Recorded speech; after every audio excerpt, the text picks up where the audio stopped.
बहुत मज़ेदार नाच गीत नकटा झूमर लेके आई हूँ। आप लोग सुनिएगा ज़रूर। आप लोग को अच्छा लगे तो वीडियो को लाइक, चैनल के सब्सक्राइब ज़रूर कीजिएगा। आप लोग के दिल से धन्यवाद। जानू ससुरा में रही आबाद हो, सामांग तोहर ठीक मिलल बा। जानू ससुरा में रही आबाद हो, सामांग तोहर ठीक मिलल बा। नाऊ हो हिंदी बोलस, नाऊ हो इंग्लिश, नाऊ हो हिंदी बोलस, नाऊ हो इंग्लिश। भोजपुरी में दिह समुझाई हो, सामांग तोहर ठीक मिलल बा।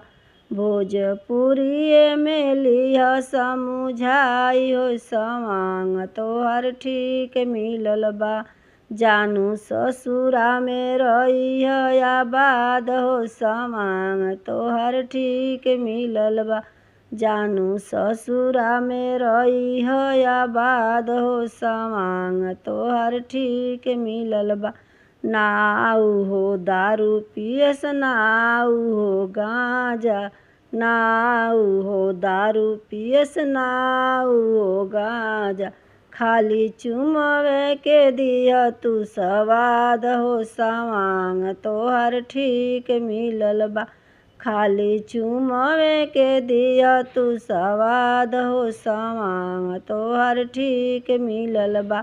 जानू ससुरा में रही आबाद हो जा, सामांग तोहर ठीक मिलल बा। जानू ससुरा में रही आबाद हो, सामांग तोहर ठीक मिलल बा।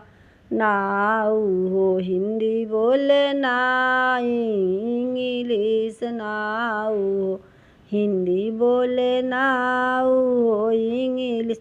भोजपुरी में लिह समुझाई हो, सामांग तोहर ठीक मिलल बा। भोजपुरी में लिह समुझाई हो, सामांग तोहर ठीक मिलल बा। जानू ससुरे में रही आबाद हो, सामांग तोहर ठीक मिलल बा।